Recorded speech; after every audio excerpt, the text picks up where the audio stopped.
Welcome to the Prospect Warehouse podcast. This is your host, Tim Kanak. You can find me on X at Fantasy Aceball. And, Doc, I miss you, man. Hey, you're like, now you're like, you seem so distant. Yeah. We're back into the AI verse. But Doc's here at Doc Eisenhower. We're just not together in person this time. He's back home. You see, look at the chest line. If you're watching, look at the collarbone. I asked Doc, I was like, you get a little red? Because he was telling me he fell asleep. I don't want to say he passed out. He took a nap on the beach. I passed out on the beach. Yeah, I'll let you say you passed out on the beach. Well, I mean, we were having some drinks. I went out to the sun, closed my eyes. One thing leads to another, and that's the male privilege. That's the male privilege. You can't just if I had a teenage daughter, said, I went by myself to Fort Lauderdale and just passed out on the beach for an hour. So I'd be like, no, what? You can't. Yeah. So there's a few situations where I could have still got robbed, but I had my my backpack with me, but I slept on the backpack. So yeah, that's the move. I wasn't out of it. I was making educated buzz / possibly kind of drunk decisions. Yeah, I've done that before. I've actually gone to the beach, and I haven't quite camped on the beach, but I have taken a nighttime nap on the beach before. When I was not resisting the nap, just everyone's aware. This wasn't like I got, because some people pass out when they don't want to pass out. This was I was completely fine. Yeah, you leaned into it for sure. So, yeah, the thing you have to watch out for on that beach is the parking. We were accosted by a foreign couple that could not figure out the parking meters. And it's not cheap to park in Fort Lauderdale. So you don't want to nap and then overstay your parking meter. And then all of a sudden you got a $200 ticket for parking on the beach. It sucks. I don't like Palm Beach. The parking here is free. It's a Broward, Miami-Dade thing where they charge you an arm and a leg just to go hang out. So anyway, we're here to talk second base. We're hanging out to talk about second base right now.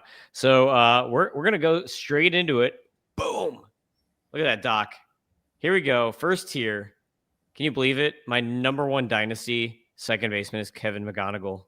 So we got Kevin McGonigal at number 1, Jazz Chisholm Jr. at number 2, JJ Weatherholt at number 3, Bryce Terang at 4, and Ketel Marte at 5. You have to keep 2 of these fine gentlemen, draft 1, and cut 2. Okay. So I want to just do something real quick. Every time I look at Bryce Terang's stats, I'm always like, wait, he did what? So I want to make sure I get the full picture. I feel like he's just this is such a crazy thing. What he's become. Now we're doing 18 home runs, actually heading for, great ratios. Savant page backs up. It's the last thing I did see. And so that's why I wanted to double check it, because before this year, this would be a lot easier, right? I don't know who's the real Bryce Terang at this point. I'm keeping Weatherholt and McGonigal for sure. I'm cutting Chaz Chisholm for sure. Yeah, it's because I don't like it, huh? This is not my guy. It's funny. Michael Garcia and him, they were both going at it. Michael's got a bit of an edge to him, but he's not always motor mouth, always prima donna, always this, that, and the other, always getting hurt. But Chaz Chisholm, hey, he had a great year last year statistically, but the game it's mental, and so we'll see if he can avoid the pitfalls of being kind of a knucklehead moving forward. He won't be on my team. I don't like owning them. It's so funny in dynasties when people offer it to me and I immediately hit reject. Whoa, you don't want him? I'm like, no, dude. No interest. He's like, no, but if you think about it, start pitching me on him. I'm like, no, it doesn't matter how good he is at the sport. His athletic ability is obvious. I'm aware. Anyway, but the tough thing for me would be deciding between Terang and Marte. So obviously Terang's going to give you that. It's just, do you believe that this is there or not? The Savant page is telling me, yes, it is there. Yes, it's a real thing that Terang could be this 5-tool guy forever. I love pure hitters who have been relatively reliable though, and that's Ketel Marte. Gosh, yeah. Just looking back at his page now, this is tough. I'm gonna go with Marte. They're gonna draft Marte. That's not easy because to rank again. This is for the drafting, so it's a weird what we're doing here. We're doing keep draft. Like you could argue that drafting enables you the opportunity to maybe keep him next season in our fictional world we're doing, but you do not have an opportunity in it's this like situation. it's like a final offer. It's like Like you you they get to have draft him, and then he's cannot re-sign guaranteed to them. not be kept the next year. Yeah. Yes. So in that situation, it's just safer. It's just better to go with Ketel Marte, in my opinion. You're not going to get the stolen bases, but you could get 30 to 40 home runs, which probably not 40, but 30 to 35 home runs, which is pretty nice. Out of a second baseman, but you got to go get your speed elsewhere. Is what you got to do. Yeah, this is an interesting tier. Would you have, like, I know you kept McGonigal and Weatherholt, but would you have these guys ranked this high for this position in Dynasty? I got it. I don't even have your other ranks like in front of me. I got to go look at who I have at second base. The problem with second base is it's like, what do we think the second basemen are going to be in terms of like what position will they play moving forward versus like what do they qualify for right now? Like for example, Yeah. I can plug it. Speaking of the guy, Maikel Garcia, I can plug him in a lot of leagues at second base, despite him appearing to be a third baseman in real life, but he may still retain, depending on your league's format, second base just by popping over there from time to time. Same with Caleb Durbin. We don't know what he's going to be doing. Again, so if we're counting Maikel Garcia in this group, I'd have him as my number one, actually. But yeah, he's not going to be. That's the thing. Is like long term. Like, what you're going to get him in this year only? But we don't know that. We don't know because Josh Hammond's not coming up right away. But Josh Hammond's got a cannon of an arm, so it's going to be either him or Garcia probably goes to second base. It's funny to even have the conversation because Garcia is a Gold Glove third baseman now. But whatever. Like, I guess the same thing could be said about McGonigal, right? Like McGonigal could come up this year at shortstop, and then he could just a second this year because of Bryce Rayner.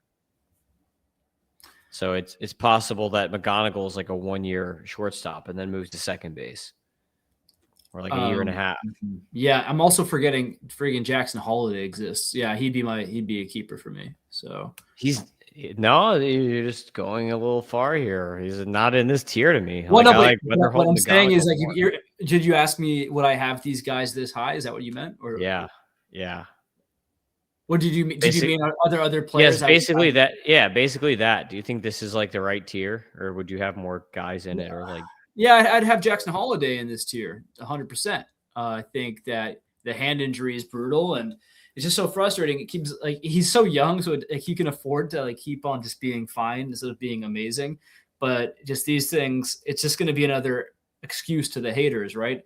It's like if he comes back in like 2 months, it takes a while, or his power's sapped, and it's just frustrating because I like the kid. I think he's got a great future, but I'm still keeping him. I guess think about it this way: 22 if he's 22 right now, that's like a lot of prospects who've never played MLB before. They never played Major League Baseball in their lives. This guy's got seasoning under his belt. It feels like he's been around for a while, but really he's like, I guess there are prospects who are older than him right now. I'm looking at one right now. His name's JJ Weatherholt. Look at 23 years old. So that's kind of crazy, right? Yeah, it is. So let's get now to tier. Actually, let me give you mine. I would definitely be keeping the same two guys. McGonigal is just going to be, I think, a superstar. And I think he's basically going to do what Ketel Marte has done, but he's like a younger version. So he has upside still remaining, whereas Marte is going to be like declining. So I think he's going to kind of do the same thing. And then Weatherholt, I feel like, is just going to be like 2020 every year.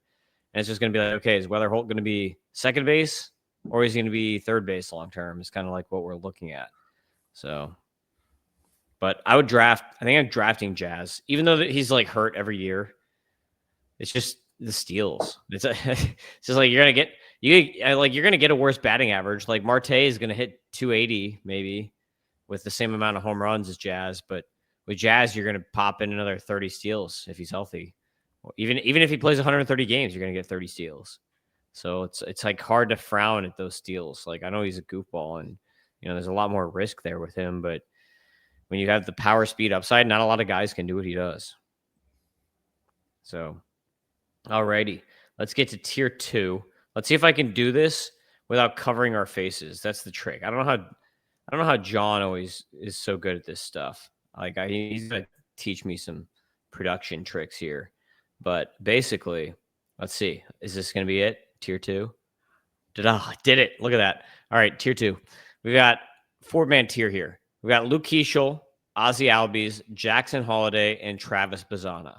And if you're watching on YouTube or Xvision, the guys that are purple, the F scores are minor league F scores.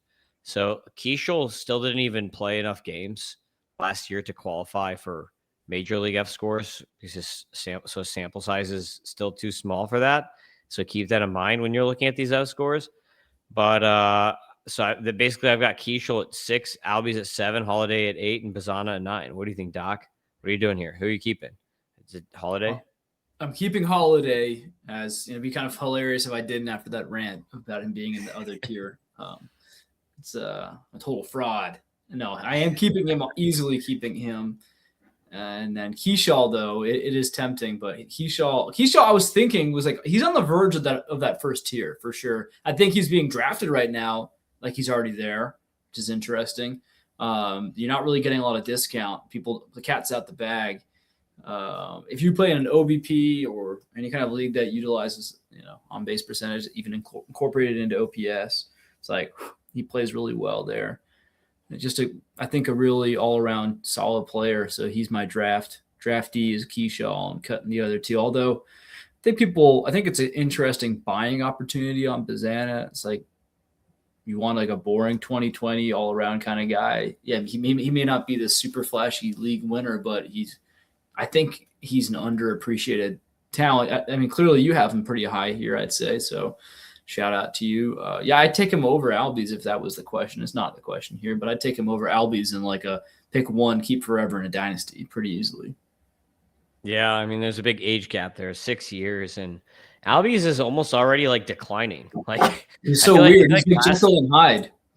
Yeah, he is. He's always on and off, but like, would you be surprised if like he's already had his best year of his career? Like to me, I feel like he's already had the best year of his career, Ozzy Albies. Yeah. I don't think we're gonna see him have I don't have it in front of me right now, but I don't know what his best year was. But I know he's had some 2020 years. I don't really know if I see that happening again.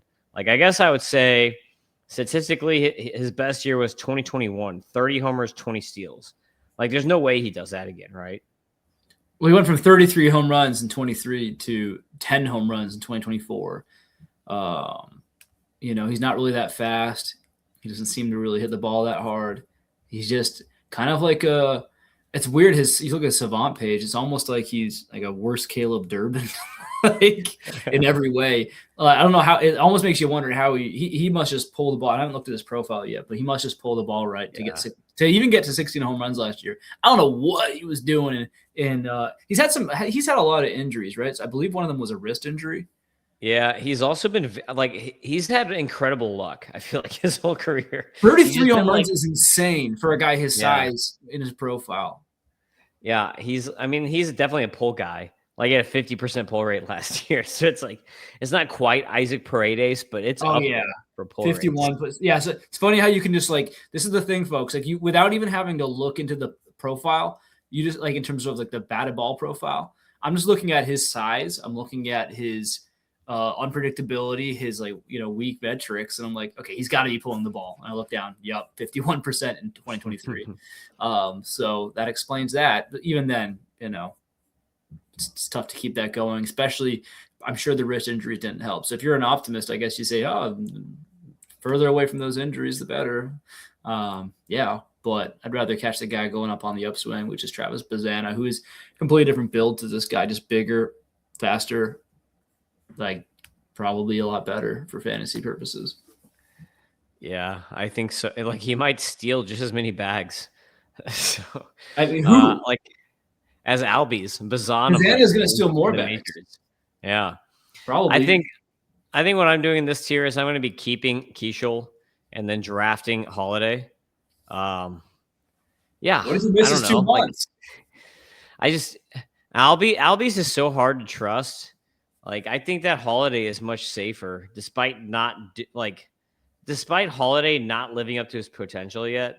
He, like you said, he's still going to be 22. This is crazy. I think like metrically, everything under the hood looks good for him to kind of have like a bump season here. So I'm going to draft Holiday here, and I'm keeping Keishel just because I think Keishel is super underrated. Like the main thing for him is health. He's had talk about injury issues. He's had some injury issues, right? Like 2024, he was fire, played 102 games. And I think he came off Tommy John. I think he had Tommy John in 2023, or maybe it was the other way around. Maybe he had Tommy John at the end of 2024, but I know he got Tommy John, and then came back last year. Only played in 87 games or something. It's only half of a season for Keishel last year, but 5 bombs and 25 steals between the majors and minors over that time span, and really good contact rates, like really stellar hit tool and plate approach. Again, though, like his power, like the power that we've seen him get to, like he had 15 bombs in 2024 in 102 games. Like he doesn't hit the ball that hard. His average EVs were like hover between like 86 to 88, and his max is like 109. So like he doesn't hit the ball that hard. So he's going to be more of like kind of like an Albies when it comes to his power. Like that's how he's going to get into his home runs. But I think he's just a way better hitter than Albies. Like you might get he might have more speed and a better hit tool than Albies, and then like just run into close to as many home runs just because he's going to have a similar approach. So. And he's also just a bigger human being. 6 foot 190 is a lot bigger than 5'7", 165. So yeah, you know, and younger too. So that matters. You can grow into some more. Yeah. Yep. All right. So that's tier 2. Let's see if I can get tier 3. Let's do it, Tim. Let's be 3 for 3 here, if I can do this. Because by the way, when I'm doing this, I basically have to guess. It just shows all the screenshots I took, and I just have to guess which one. Oh, look at that. 3 for 3. That's Russian. Fire. Oh, yeah, I know, right? So tier 3, we've got 5-man tier. Brandon Lau, Gleyber Torres, Jet Williams, Brett Beatty, and the injured, mystery return of Jordan Westburg here. So we're going to keep one of these guys, draft 2 of these guys, and cut 2 of these guys. And I did move Jordan Westburg down since this injury occurred. I had him previously, I think, right below Lau and ahead of Torres. Man, I feel like Lau is this guy who I never even look at. I always have to just remind myself, why do people talk about this guy again? It's just the Rays are such a weird team. And he's with Pittsburgh, by the way. Now I know. I can see that. That's a yes. But you know, when he was on the Rays, I kind of just check out with them. I don't know why, if it's all the platooning they do. It's just like not really a team, at least with the hitters, that I really gravitate towards. So, and if, of course, kind of a generic name, Brandon Lau and all that. But yeah, he's kind of reliable, right? Smacking 21 home runs back to back, and then 31 last year. If you're in an OBP league, it's less fun, like no OPS. He's basically good Nolan Gorman. He's like what Nolan Gorman should be. That's a good call. It's an interesting call. He's not that big. He's 5'10", 190, but he gets the most of it, right? It's not always size. It's how you use it, I guess. I definitely drafted Gleyber last year and was very pleased with myself with the outcome. You know, it's Comerica. This is a tough tier. It's not a very sexy tier. I will say that. Like Jordan Westburg, if he didn't get hurt, I might have had him higher. And I was always like already out on Westburg a little bit just because I feel like he isn't reaching his potential and is getting hurt all the time. And that was before he got hurt again. So he's cut. Beatty. Don't you like that I got Jet Williams on Milwaukee here, but I did not get Lau on Pittsburgh on their write-ins? You're dying inside on that one. That one's hurting you. That's just for John, I think. It's he did that? No, I think I just had like a subliminal Easter egg to just screw with him a little bit. Okay. Man, I'm trying to think about the Brett Beatty. People always get a little bit more excited about him than I do.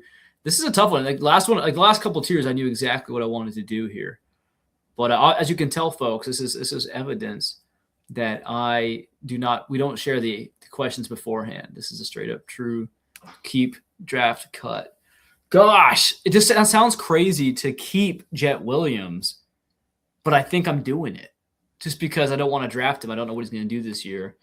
I guess I'll do it for the upside, and I'll draft Lau and Torres, and then I'll cut Beatty and Westberg. It feels a lot easier after doing that. It's just what to do with the keeper, because Lau and Torres are they're not the same player, but they feel like they're similar value, almost identical in different ways. Just like, Torres is more polished all around, but less sexy in one category, especially in Comerica. So whereas Lau, kind of just a power beast, and then. Yeah, Beatty and Westberg kind of the same guy, like in different ways, but they're not living up to that name yet, and starting to creep up a little bit in age. They got time, but it's like you got to figure it out. And I just don't know if the Mets are very forgiving or they don't. Yeah, I don't know. I'm not sure if his pathway to success is with that organization. Yeah, Jet Williams could be so great that he could be Caleb Durbin. He is actually, yeah, he's got more power. Dude. He's got more power than Derb. So like that's the crazy thing. He's like kind of a great fit with the Brewers. That's a great way to put it. Imagine Caleb Durbin, but almost as good, maybe even a little better. Yeah. Caleb Durbin on steroids, but not literally, just like hypothetically or whatever. So, I'm gonna throw this thing up here. Jet Williams, look, here we are on MLB Data Warehouse, so make sure you subscribe. But look at Jet Williams' F scores: 111 power, 100 hit, 112 discipline, 119 speed. So we have it here a 104.5 90 TV. That's higher than the Derbs, I think. The average EV, I want to say, is lower though, or maybe his Derbs was like 84 or something. Was Durbin's?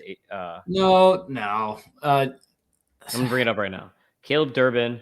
Average EV last year. Of course, he was in the majors, 85.2. So there we go. But coming up, it was higher. And 88. At the end of the day, and I haven't seen Jet Williams play, but Durbin's a grinder, so he'll like chop them into the ground and just like mess up his average EV. Like he'll intentionally just chop them and hit sprint to first. Like a dog. Yeah.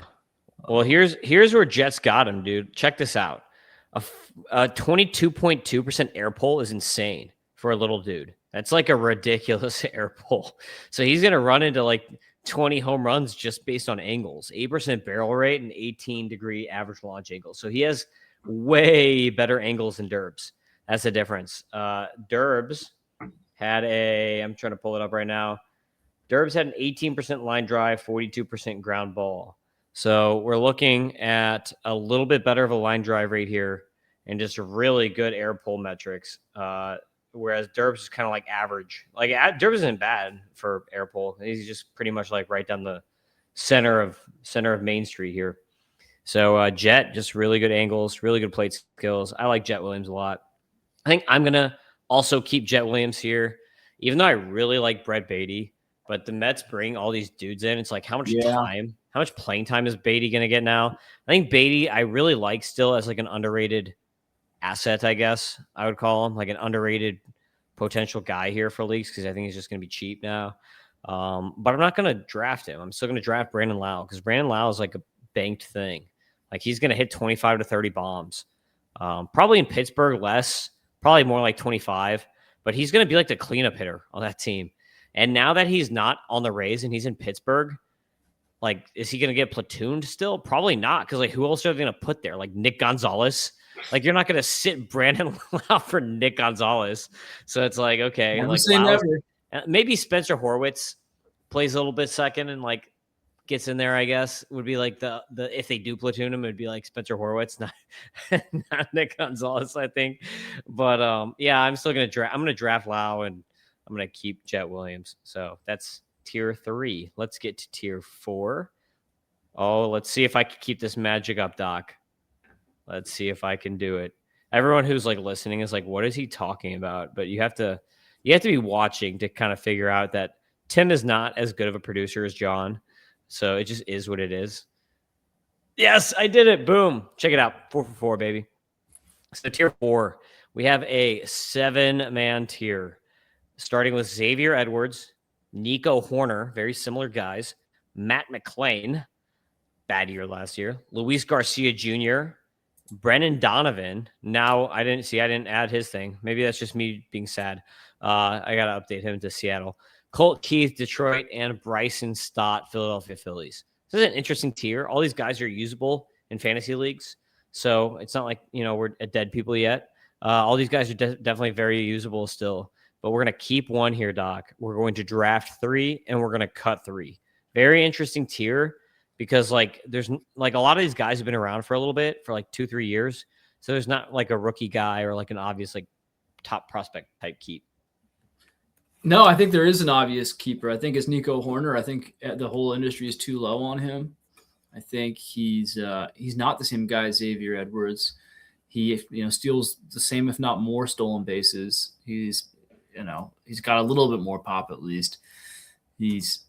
I just think he's more reliable, and there's basically there's no. I don't know if Xavier Edwards' role is ever going to be really in jeopardy, but with Kaba coming up, there's no doubt in my mind that Horner is locked in and he's going to be a major league regular for a while.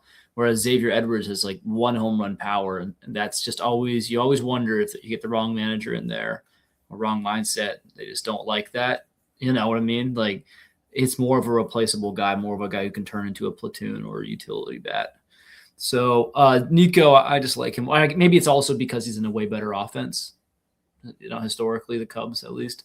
Miami, I like Miami coming up. What's better park too? Yeah. So I'm keeping Horner. It's an interesting tier here. I just don't rely. How many games did Matt McClain get in last year? Let's take a look. And is he even good? Because remember, there was so much hype, and he was terrible. He was terrible last year, but he still had a bunch of homers and steals. So even despite being terrible, he had a 220 batting average. He still had 15 homers and 18 steals. Yeah. The problem was he couldn't stay healthy, and I just checked out. There's some guys when I'm not interested anymore, I'll just check out. And so he gained 12 pounds of muscle this offseason, Doc. You need to do Best that. shape of his life. He's basically Roman Anthony 2.0. I mean, gosh, I didn't see any muscle photos blown up of Matt McClain though. Only Roman Anthony. His metrics are so bad. How's he doing this right now? Like, you're betting on is he going to fully recover, and because obviously he was affected metrically last year. It's not great. I'm going to draft Colt Keith to start, which is going to maybe shock some people because he's super boring now. He came up as this him and Kobe Mayo were kind of like around the same in ranks, at least for me, in prospect ranks before they debuted.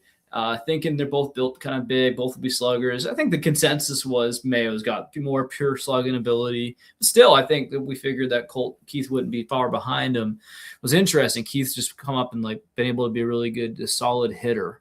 Not really rocking the Sox. Maybe if he was in Sacramento, he'd be going for 30. But in Comerica, he's been more of a blah guy. But it plays, especially in deeper leagues, I think, and he's young too, so I think there's room for improvement and an exceptional lineup. The only issue that you want to be concerned about is this influx of infielders that are on the way, right? The McGonagalls, the further away is Rayner, and then you got the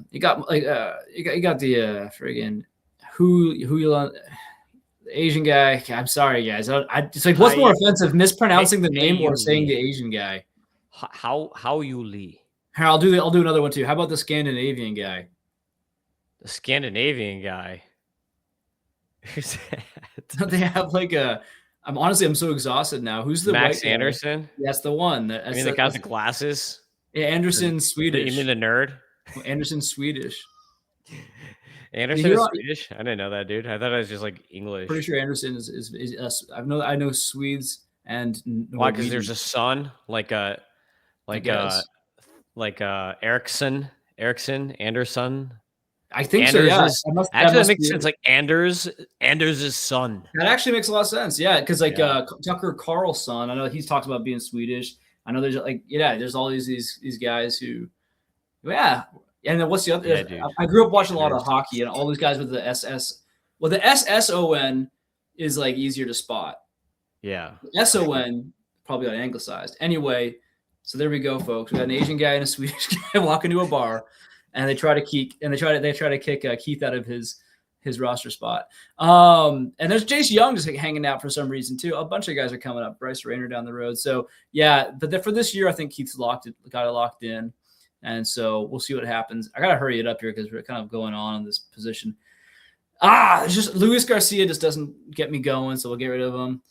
Gosh, a lot of boring guys versus one-trick ponies, Like, what are we doing here? I guess I'll draft Matt McClain. You kind of talked me into him as like he is just something in this tier that the other guys don't have. Yeah, I think I can feel pretty comfortable saying that, like the 2020 upside, 15-15 even upside. So I got keep it Horner, draft Keith, draft McClain. Do I want mid Donovan? He's so good in real life. Do I want mid Stott? Kind of the same deal. I want specialist Edwards. I hate. I'm just gonna take. I'm gonna take. If it's a 30-teamer. If it's a 30-teamer, I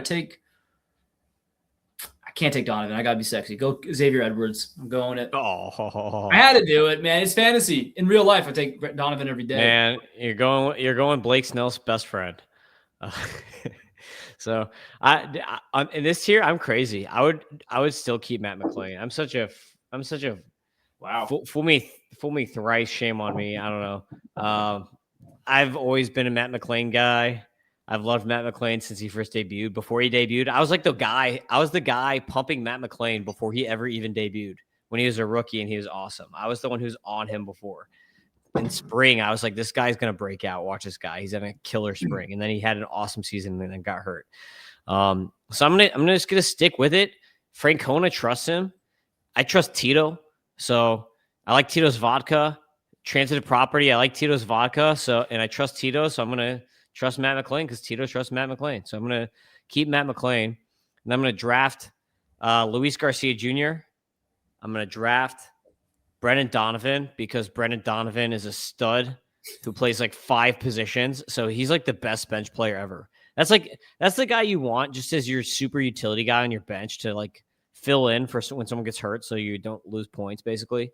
So I love Donovan, especially the deeper the league, the more valuable Donovan is. So I'm going to draft Garcia, draft Donovan, and I'm basically between Nico Horner and Cole Keith. I just hate the type of player Nico Horner is, but he's the best at it. So I guess I'll draft him. Like, I just hate those guys where there's like no power. It's just like, okay, batting average and speed. Like, I really don't like drafting that type of guy, but he is the best at that. So Nico Horner it is. And then everyone else is a cut. So Bryson Stott, I think again, we didn't even talk about Stott. Stott is like those other guys. Yeah. He's like Horner and Edwards, but he just hasn't been as effective and he hits at the bottom of the lineup. So that's going to matter when you have a speed guy, you want them to get runs. Like if you're doing that from like the 8 or 9 hole, you're only getting like 60 runs instead of like 90 runs, which really like, is that the difference between like Victor Scott and, a bunch of other these speed guys next year? Maybe. So let's get to the next tier. I still can't. I think you went with your heart with Donovan. He just steals no bases. He's just for fantasy. He's gonna go like 15-10 and hit 280. He'll hit like 3 more home runs than Nico Horner. This is the thing though. If he is healthy this year in that lineup, he's gonna do way better because the lineup is way better. Like who did he have behind him last year? Alec Burleson and a bunch of and like half of Ivan Herrera. Like that's that's it. Oh look, I keep getting. Oh, there we go. Wait, boom. No. Look at that. Okay, there's first mistake, Tim. Production Tim. Tier 5. We're going to keep 1, draft 2, cut 3. We've got Christian Campbell making a comeback, change his swing up a little bit. Got his payday already. Is he going to be what's that? Kingsbury? Was that his name? The guy from the Phillies that they gave him a bunch of money and then he just died? What's his name? Was it Kingman? It's something like Kingery. Yeah, Scott Kingery. Is he Scott Kingery or is he way better than that? So Christian Campbell, we got Otto Lopez, good hit tool. Michael Arroyo, prospect for the Mariners. Jorge Polanco, Jose Altuve, old man Altuve. Adele Amador with the Rockies, like that, everyone forgot he existed. And then we've got Marcus Semien. So we got some old guys. We got a couple medium-aged guys, and we got a couple of young guys. This is a fun tier. Keep 1, draft 2, cut 3, Doc. I'm gonna stay loyal to Christian Campbell. And so crazy, dude. I'm gonna keep him, but like so crazy and humbling to the fantasy community. Whenever people get snarky or like possessive over prospects or like completely offended that they could possibly not work out, Christian Campbell, and like that's like. there's all more obvious examples of people who unfortunately just really, really, really never worked out. But like the same people who may have been mad at you for not having Christian Campbell as a top 1 or top 3 even prospect, not so long ago. Now I don't know a lot of people who have him. I mean, do you have him in your top 100 for prospect rankings? Is he still a prospect? No, he's not. He's not a prospect He's anymore. not a prospect anymore. Yeah. I just pulled up if you're watching. Would you? I guess I'll ask that. Would you should. Yeah. Yeah. Look. I would keep him too. But look, I just pulled him up. We have not even looked at this at all this whole year, this whole offseason, because he's not a prospect anymore. Yeah. But Christian Campbell, here's his F scores, his minor league data. He's still young. That he got a 168 adjusted WRC plus still, even being a 22-year-old or whatever last year for the majority of the minors. 104 power, 102 hit, 106 discipline, 96 speed. That's his minor leagues only, not his major leagues. You could see his stolen bases dropped significantly. He basically played half a season in the minors, Doc, and he only had 4 attempts at 4 steals. Like, what is that? His stolen base attempt rate literally dropped down to 4%. So, like, he could steal. I mean, he has a 75% clip. That's not ideal, but 24 steals the year before. So, like, I think that this is just him, like, working on things, like, not working actually on like what position he's going to be playing. Yeah, exactly. Was he playing first? Like, they had him playing first because, like, Devers didn't want to play first, and then like Devers gave him crap and was like, "Who's this guy? I think he can play first instead of me." Yeah. Like, so, like, yeah. I mean, I don't know. They're messing around with him a lot. I feel like he just wasn't playing. Like, I feel like he was like trying too hard. It's almost one of those scenarios where it's like, dude, just go back to the game that like made you good to begin with, because he was a top 5 prospect for me. So like, I don't want to give up on him after one bad year. I think that we need to give him another year. Like, I think it's too early to say this is like the next Jared Kelenic, right? Like, it's way too early for that. You can see, though, like his 90th EV and his average EV were terrible last year. 84 average, 102.7, 90th with a 111 max. So he maxes out hard, but like his angles were atrocious. EVs were bad. He wasn't running. So like he did not have a good year. Contact rates were only okay after being like amazing in 2024. So yeah, I mean, I'm concerned. Like, we can look at his let's look at his 2024 here. Look at that. His EVs went up like 4 miles an hour across the board when we changed to 2024. He still hit the ball to the ground way too much, but just a complete difference. His contact rate's 82% in 90% zone. So like, it's just too early to give up on him. I think you're right. I think you have to keep him. I think it's crazy to give up on this talent after 1 year. Yeah, it's not even like a sexy buy when you go to propose a trade for him. You're like, I don't know if I feel 100% confident, but like logically, it's just nonsense. If you believed in him a year ago, you can't drop out that fast. The next 2 here, Polanco, I'll draft because, gosh, just stay healthy. He's had some he's a pretty underrated player. He's about to be a little overrated maybe if he starts crushing in New York, but. He's been in Seattle for a little while and not a great park. I just think that in terms of drafting, trying to win a championship right now, I think that's a great bet. Let's go review Altuve. I've written off Altuve, so let me just make sure. So like 26 bombs or something last year. Yeah. I mean, that's interesting, right? So, because you look at that. Who else are we looking at here in terms of drafting? Like Semien, or unless you'd like believe Adele Amador is going to break out. No. No, dude. I think Amador is going to be a very boring, like probably major leaguer, but I don't think he's going to be the 2020 guy people think he is. Semien, gosh, it's like what a fall off. Nope, I'm going to go with Altuve, Manlet King.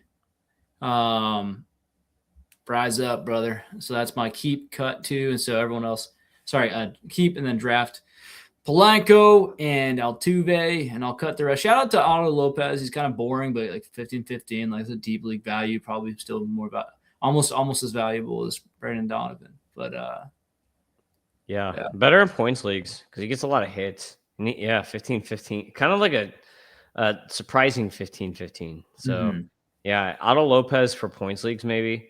Way less so in Roto, but points leagues not bad because he does get a decent amount of hits. So next on the list here, Let's see, Doc. Can I do it? Can I? So we have 2 Oh, left. did you tell me what yours were? Oh, I'm doing the same thing, bro. I'm doing Okay. the same exact thing as you. Yeah, same exact thing. Yeah. We're on the same page there. Nice. All right. So next we got a big tier here, and then we've got our massacre. So tier 6, we have 10 guys. We have Arun Escobar, a prospect with the Phillies. Casey Schmidt, Giants, does a lot of things. Second, third, short. Tommy Troy, probably going to come up. When he'll debut, I don't know. We talked about him a little bit before, so Tommy Troy, kind of interesting. Lennon Sosa, Alex Freeland with the Dodgers, just like the next whatever Dodgers guy who gets rides the bench for way too many years. Christian, but he's actually good. Christian Moore, who is basically the next Nolan Gorman. And then we've got Nolan Gorman, this Nolan Gorman, and then we've got 3 different Nolan Gormans we talked about between Lau, Christian Moore, and Nolan Gorman. The actual Nolan Gorman. Which one has the mask? Which one has one of those stretchy masks with like the? You think they all have Nolan Gorman masks at home? You gotta relax, man. You gotta control. Nighttime. Davis Schneider. We got Davis Schneider here. Platoon wizard. Ernie Clement, not a platoon wizard, but a really good hitter. And then we've got Jay Cronenworth. So got a 10-man tier. Keep 2, draft 2, cut 6. Yeah, this is disgusting. Things just get too out of control here. This is your deep league stuff here. Yeah, lesson learned, folks. Don't let your second base, take this long. Don't be relying on these guys. I'm gonna keep Tommy Troy for sure. He's kind of come around to be the guy that some of us hoped he would be, like a boring 15-15 or 15-20 or 20-20 maybe kind of guy with good ratios, and that was looking like it wasn't gonna be the case. And now he's shifted around positions a little bit, and seems like he had a really good comeback season last year, one he needed, and I think he's positioned to have sooner success than Jordan Lawler, maybe better long-term success too, depending on how all that goes. Just as he's gonna be in the infield still. Lawler, they moved to the outfield, so yeah, it's kind of the Christian Campbell thing going on over there. Just like try to get him somewhere, I guess. It's like, how does that make you feel as a player? Like, oh gosh, like there's not too many more options left here, right? Don't hit good enough for this position. Let's get you over here and see how that works. Sure, yeah, exactly. So Tommy Troy, though, I think he'll be up and contributing quite a bit this year, so it's a good one. The Freeland guy is just like any Dodgers prospect, just so weird. I'm like, if you're in the club, it's great. If you're not, it's really annoying. So what did he do? He got 29 games up in MLB last year. Did he actually? But how many? 97 plate appearances. Didn't really do great. But he's been like pretty solid in the minors. I don't, he was good in minors. Yeah, is that a keeper though? Nolan Gorman is like a guy. If he was on any other team, put Alex Freeland on the Rockies, he might be the best guy on the team. I think I know my two draftees. I'm going to draft Ernie Clement and Nolan Gorman because that's just a crazy thing to do. I hate doing it. Like, I love the idea of Gorman, but like, I like to watch the Cardinals, but he's just not the guy. You want to talk about Freeland for a bit because you pulled him up there? Yeah, I want to look. He has a 103 power F score, 100 hit, 110 discipline, 104 speed. I know he never made my top 150 prospects, and the reason being is because he profiles as a really solid player, but not like there's like no star value. Look at his max EV, dude. 106 is so lame. 103, 990th is okay though. So it's like, okay, what does he really like profile as? Is like a 270 guy who can hit 15 homers and steal like 10 bags is basically what you have over full time. But it's like, will you ever get the playing? If you're that guy and you're on a team full of superstars, you're just never going to get a chance. He's just going to basically he's going to be the next Enrique Hernandez. He's just going to be like or like the next Chris Taylor. He's just going to be one of these guys who plays a bunch of positions for the Dodgers for 8 years or whatever. It's switched there too, so keep him around. I can see that. Yeah. All right. So what else are you doing here? So I didn't actually say what I was going to do with Freeland. I was just pondering over him. So keeping Troy, I'm drafting Gorman and Ernie Clement for different reasons because they're two opposites, right? Clement's is all around grinder, especially in a batting average league that'll play. He's just like an old school kind of player, I feel like, and he knows how to pull the ball. was actually doing some work, and my buddy was like, well, the guy I was working with was like, hey, and I played lacrosse in college, so roommates with Ernie Clement. This was like the end of 2024, so this is before he was cool, right? But I had him in a league. I was like, dude, I got him in a 20-man CBS league. It's actually great. Really useful. It's batting average only. So, and then of course he caught fire, and people in Toronto really love him last year. How is he already 30? That's insane. Yeah, he seems like he's Taylor of the Blue Jays. Yeah, so he's reliable enough, going to score some runs. And then Gorman is just like, well, this is like his last chance to prevent an overseas trip, a one-way ticket to Asia, right? Yeah, this could be it, folks, because they're giving him all the chances in the world. Goodness gracious! And if they were competitive right now, if things had worked a little bit better with other prospects, then maybe he wouldn't be getting this chance. So we'll see. If it all comes together and he can just hover around the 30% strikeout mark, big up, like there's 30 plus home runs here. We've seen him when he gets hot. He's one of the best players in baseball, or batters in baseball. It's great. So I'm going to draft him just to throw, because this is all garbage here. So not all garbage. Sorry, guys. These are human beings, but it's a lot of like not sexiness. That's like the sexy guy out of this group. So drafting Gorman, drafting Clement, keeping Troy, and just for the brevity's sake, let's just keep Christian Moore to see what the heck happens, because he'll probably come up this year anyway, and who knows? He's swing and a miss kind of guy, but I guess I'll have to cut the rest. Shout out to Freeland, the Forever Dodger, Arun Escobar, like he just this mid kind of thing going on, right? A lot of mid going on here. I think you're pretty. It's funny. I always see Jake Cronenworth go like surprisingly high in deep leagues, but I can never see why you're attracted to anything about that. It's because he plays multiple positions, and if you're in a points league, he's good in points leagues because he always walks and he doesn't strike out often.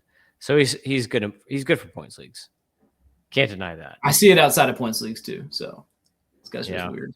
Yeah, that's just weird. Well, also, I guess if you want exposure to the Padres lineup, because the Padres are a complete stars and scrubs team, so that'll work. Okay, what I'm going to do with this tier is I'm going to be drafting Gorman, just like you. I'm going to be drafting Ernie Clement, just like you.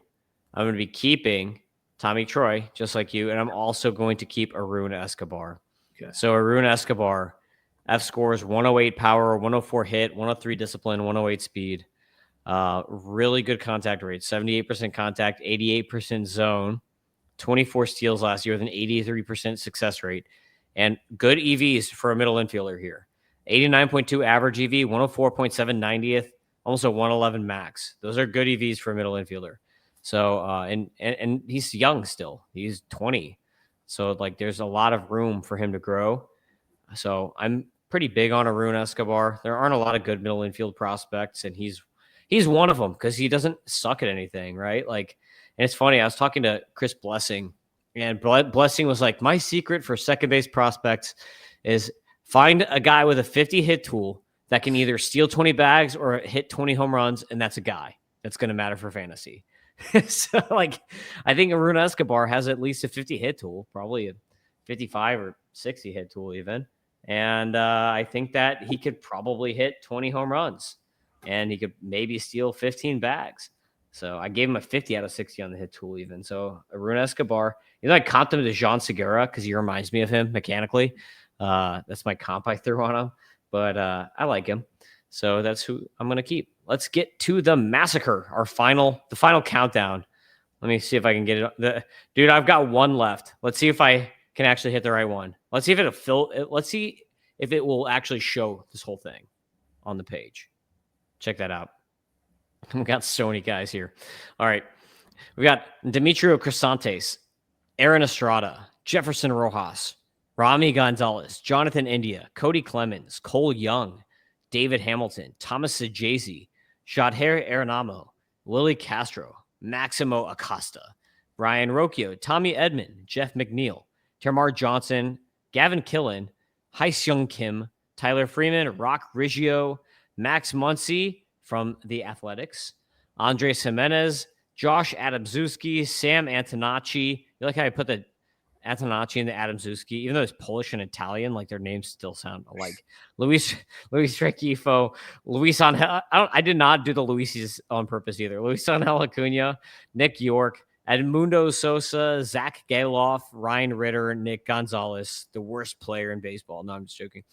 These are just trying to make John sad. These are your second basemen for the massacre. We're gonna keep one, draft one, and everybody else. Tommy Gunn. So Crisantes, didn't he had an injury last year, right? Yes. Yeah, he was hand injury. Yeah, he was awesome until he got hurt too. This is a tough one, right? I love Crisantes. Yeah, I think he's pretty good. He's interesting to me. I mean, what do we have here? What kind of profile? He's now 21 though, and he's only played 34 games at high A. So it's like, let's kick it up a gear. Hopefully he can get healthy and not have that too sad. There's actually some interesting targets here. We'll see what happens with Tamar Johnson. I'm not really super intrigued, but at this point, Maximo Acosta, I think we've talked about it before. Like, kind of an interesting profile. We'll see what happens here. Like, it's a flyer situation. Someone who wouldn't have been on my radar at all for fantasy, David Hamilton, is kind of like, is there a better place he could have gone? I'm going to go check out what roster resource has him at in Milwaukee, because that's basically the only team where I'm like, oh yeah, like let's take a look. Yeah, that's their kind of guy. Yeah, so he's right now he's not a starter, but I feel like he's going to get playing time. I feel this is like a guy who could steal you 30 bases this year. If he just gets like decent playing time, even as a super utility. Cole Young will be my keeper. Will he? Because I like Crisantes too, and like I could draft Cole Young. Oh gosh, no, I'm gonna go with my gut here though, and just say that Crisantes is just a little bit far away, and Cole Young, I'm not gonna. I think what you said is true with Cole Young. Is like maybe he could be the 15-15. He could be like a Bryson Stott. He just. I know. I actually started selling on him. I was buying him, and then I realized, okay, I don't think this power is coming the way we thought it was. There was the first half of the season, I had him in like my top 10 for one ranking. And then by the end of the season, or like a month later, to be honest, he went ice cold again. I'm like, just looking at him and I'm like, yeah, I don't know, dude. I think that I noticed how often he was getting caught last year. Yeah, I noticed how often he was getting caught stealing. Oh gosh, well, his numbers in MLB were even worse than I thought. So that's tough, but what was Scott? He had bad luck too, though. 247 BABIP is pretty bad luck. Like his exit velocities were actually pretty interesting last year. One may not notice this, but 114 max EV for a middle infielder is pretty sick. And he's always had a really good plate approach and a really good hit tool. And he's always been young for the level. Like literally, he walked more than he struck out in AAA last year. Yeah, gosh, it's a tough one. But I love him for points leagues, man. Cole Young is like an super underrated points leagues target. Yeah, I'm gonna go. My alternate world, I would keep Crisantes and draft Young, but in this world, I'm gonna keep Young and draft David Hamilton. Just because the reasons I told you. Yeah, like that wouldn't have happened before the trade. He's a sketchy hit tool. It's just not clear what kind of where he's gonna stick. Or if he can play, decent enough defense just around. I guess it's the perfect spot. Keep him as a super utility guy. Weekly lineups, maybe that's not as fun, but daily lineups, you plug him in there. You never know. He goes off for 2 or 3 steals in some games, right? He's a freak out there. What's his sprint speed? It has to be really good. I don't even know if it is good, but he steals a lot. So I'm assuming he's very fast. I've seen him. I remember he flashed some power at one point too.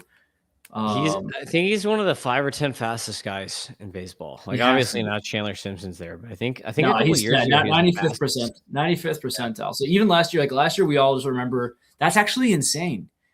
So last year, these are insane numbers. Yeah. So I thought he played a little more in 2024 at least, but he actually only had 194 plate appearances and stole 22 bags. 317 plate appearances in 24. Got 33 bags. This guy plays half a season. He'll steal you 30 stolen bases. He'll give you 30 stolen bases. You want his ratios to be more like 24 than 25, where it was 248 batting average, 303 OBP. It's like, okay, we can live with it. Versus the putrid 198, 257 last year. That's it's called bottoming out. But yeah, in 2024, he had 8 home runs too, which is just he was hitting that sweet spot. It's interesting. If you can just he doesn't have to be a full-time guy, but I guess, yeah, in deeper leagues, I'm pretty happy getting a cheap 30 stolen bases. Throw them in there, right? Yeah. Let me tell you what I'm going to do in this tier. I'm going to draft Luis Rengifo, who just signed with the Milwaukee Brewers yesterday. I didn't even pick up on that. Yeah. So Rengifo just signed with the Brewers, and he was hurt last year. So he had a really crappy season. But in 2024, he had a 118 WRC plus, and in 78 games had 6 home runs and 24 steals in half a season. In 2023, in 126 games, he had 16 bombs and 6 steals. 2022, 17 homers and 6 steals. So this guy, if he had a full season of playing time, and he's getting a change of scenery, so that might help him out. But if he had a full season of playing time, he'd be like a 260 hitter that goes like 15-20 or something like that, which is pretty useful. And he plays a bunch of positions too. So he plays like second, short, third. So again, like this is like your poor man's Brendan Donovan kind of. And the Brewers are pretty good with these types of guys. Sometimes also they get these types of guys and then they just like die and you like never hear them again. So it's like either they fully recover or they just like fall off the face of the earth and like they're done. They're in like Korea the next year. Not even Japan, dude. They're like relegated all the way down to Korea League or like Taiwan Siberia. League or something. Yeah, Siberia. There you go. Send them to Siberian prison camp. Then we got for my keeper, I've got Demetrio Crisantes.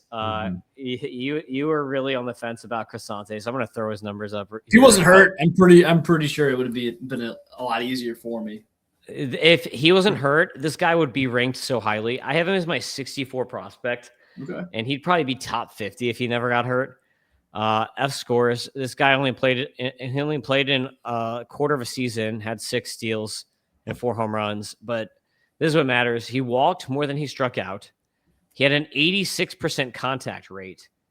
And Doc, we don't have his EV numbers here, but he had a 117 max EV in Complex League when he was still like 2 years ago in 2023.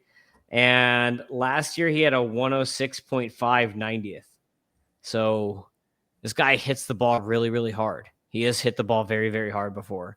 So hit ball hard, check. Contact, check. Steals bags, check. Health, not check. That's all he needs. Oh, and he walks too. So everything check, just not health. So Demetrio Crisantes, if he is healthy, this could be like a big time riser. Like this is an underrated buy for any dynasty league at this point. Yeah, something that got me like interested too. I'm like, when he was first popping off, I'm like, I don't know about this DSL. You know, he's probably didn't face the best competition growing. And then I realized, no, he's actually from a border town in America. So he in Arizona, I believe. Nogales? Oh, so he's a hometown guy. I didn't even know that. He's a hometown kid. That's like bonus points. Yeah, no. So, well, it also just helps because he faced better competition, right, and likely had better access to, just to development than he would have if he was not born in the United States of America. So it just means that he may be a little bit more polished than you expect with a guy, frankly, with a name of like Crisantes. So yeah, he's like an American with Mexican background, but yeah. I think it's hilarious that he had a 5.5% swing strike rate last year. Yeah. That's like comically low. That's like it's like Jacob Wilson with power and speed. That's like kind of like what his hitting profile. I mean, like obviously he shouldn't have been in high A. He was like way too good for that level. Like he should have already been in double A. So hopefully he starts this year in double A when he's healthy, or like gets to triple A.